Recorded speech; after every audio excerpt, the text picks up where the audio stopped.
Jadi hari ini di Wuhu, China, kita berkesempatan buat nyobain Chery E5 dan katanya masuk Indonesia dengan nama E5L. Jadi dia nggak menggantikan Chery E5. Jadi Chery E5 yang ini itu tetap masih dijual di Indonesia. Dan ini akan menjadi varian yang lain, entah di atasnya atau di bawahnya. Tapi kalau kita lihat sih sepertinya di atasnya ya.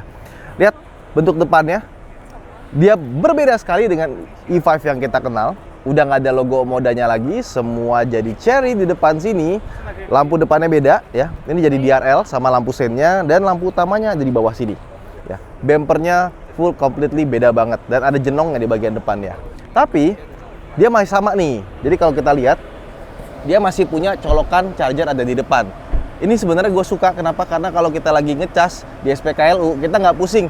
Ini di kiri atau di kanan, atau kadang-kadang orang tuh suka parkir, dia pakai yang kiri padahal mobilnya di kanan. Itu agak nyebelin, akhirnya yang sebelahnya jadi nggak kepake. Nah, kalau ini kan gampang, langsung di depan aja. Kurang lebih seperti itu. Dan dia ada kamera depan, sama radarnya hilang kayaknya. Radarnya nggak ada, dia pakai ADAS-nya full dari kamera. Ya. Terus kita lihat lagi ke samping. Body shape-nya kalau kita lihat sebenarnya masih sama dengan E5 yang kita kenal. Plek ketiplek, pintunya, kacanya, kaca depannya sama. Cuma kap depannya beda, bagian sininya juga kayaknya masih sama ya. Cuma peleknya sekarang bentuknya jadi seperti ini, ukurannya 2155 R18. Dan katanya ini model yang kita coba di Cina ini adalah model yang sama seperti yang dijual di Indonesia. Jadi ini versi Indonesianya. Spionnya warna hitam ya. Terus gue suka nih, masih pakai bukan pintu biasa ya, nggak kayak yang dipencet terus kebuka sendiri gitu. Terus kalau kita lihat kaki belakangnya, dia sudah pakai independen ya, bukan pakai torsion beam lagi ya. Dan ciri khasnya Chery seperti biasa, semuanya ketutup liner yang bagus, rapih gitu. Bentuk belakangnya masih ala-ala coupe, jadi dia landai ke belakang ya. Kacanya juga landai banget. Ada wiper, ada defogger, terus juga di atasnya ada spoilernya. Ini lampunya dari ujung ke ujung persis sama. Jadi kalau kita lihat, bagian sininya tuh masih sama seperti E5 yang kita kenal.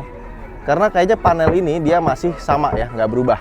Yang berubah cuma bumper ya, lampu sampai ke ujung, pintu belakang sama bumper bawahnya juga beda semua. Kalau kita buka, ini nih, mana sih? Bagasinya lumayan gede, meskipun dia konsepnya kayak coupe gitu. Dan kita lihat bagian bawahnya. Nah, kita dapat ban serep dong ya. Walaupun space saver tapi dapat, dan dia naruh ininya bagus loh. Lihat tuh. Jadi segitiga pengamannya ditaruh di sebelah kiri situ, nggak mengganggu.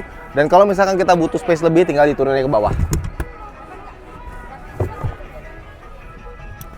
Nah, ini ada giniannya soalnya. Oh, ini dongkrak. Nah, oh ini ada charger. Jadi dia bisa dibikin turun ke bawah, dan lampunya ada dua kanan kiri. Kurang lebih seperti itu. Nah, terus kita buka bagasi depannya ya. Oke.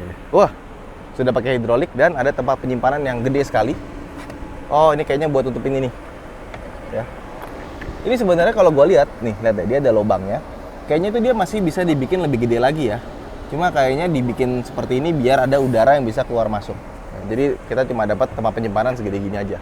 Ini pun udah lumayan banget buat naruh portable charger, dongkrak dan kawan-kawan, sebaiknya taruh sini. Jadi belakang kita bisa dapat bagasi yang lebih gede. Ini kita pasang dulu yuk.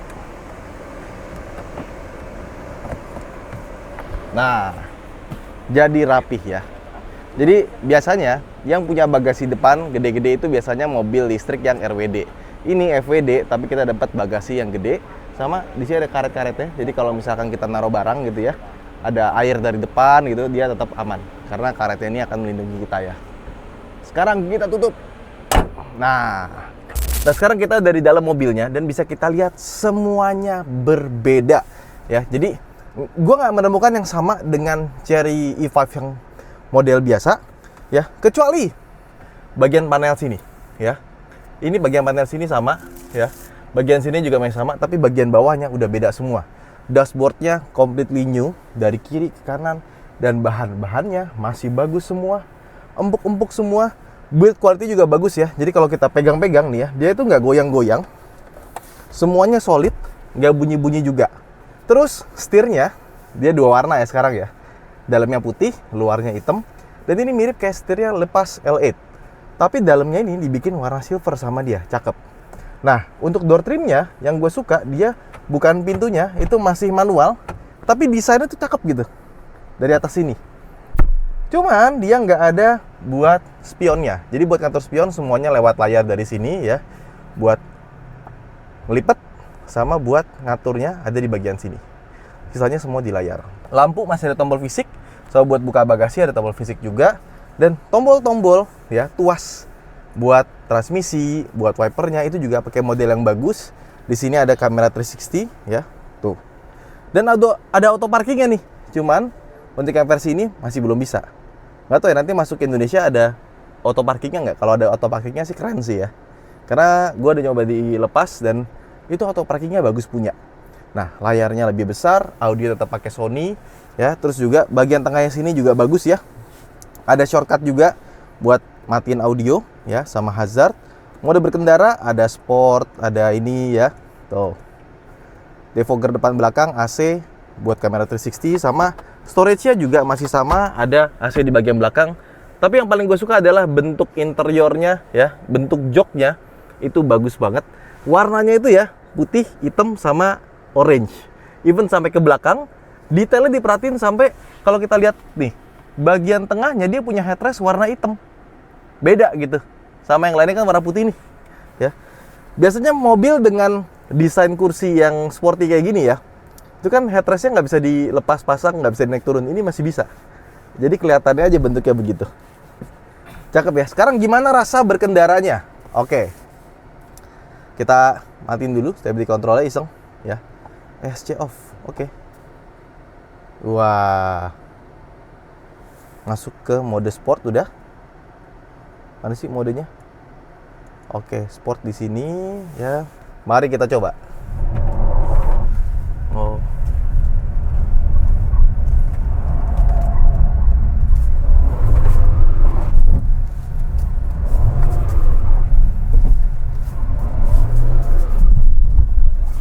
Hah? Iya. Bisa dia. Kalau dimatiin stability controlnya langsung ya. No, stop. Oke, stop. Oke. Langsung muter. Hada. Tenaganya gede banget dan kalau misalkan kita matiin stability controlnya, dia langsung bisa ngepot kayak begitu.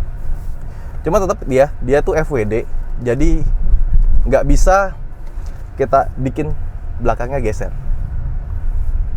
Ya kalau bisa dibikin geser berarti ngeri banget tuh. Jadi kalau kita flashback ya, Chery Omoda yang pertama tuh yang RZ, itu tuh mobil Cina yang pertama kali gue coba, rasanya nggak kayak mobil Cina. Handlingnya, suspensionnya ya, setirnya itu rasanya natural. Dan di mobil ini juga, ini kita lepas nih ya setirnya, set dia balik lagi ke tengah dan baliknya agresif, rasanya natural, nggak seperti kayak EPS mobil baru jadi gitu. Tuh, set, tuh, cepet kan ya. Dan ketika lewatin jalan-jalan kayak gini nih, deng tuh, dalamnya masih empuk ya, belok, pedal gasnya sama remnya terasanya natural. Nah, jadi nggak bikin agak membingungkan gitu. Cuman tetap aja kalau mobil listrik, kalau kita mau nyaman, gue biasanya matiin regenerative braking-nya. Ini gue set di nomor 1. Dikit doang.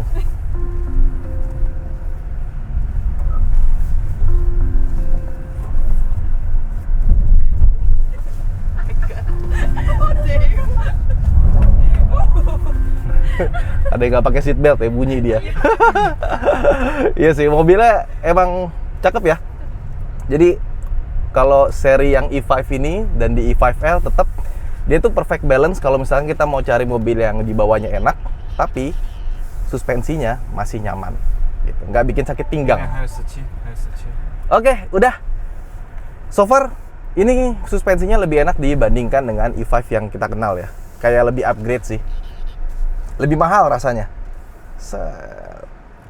Oke. Kita gantian sama yang lain buat nyobain mobil ini juga. Jadi kita udah nyobain mobilnya.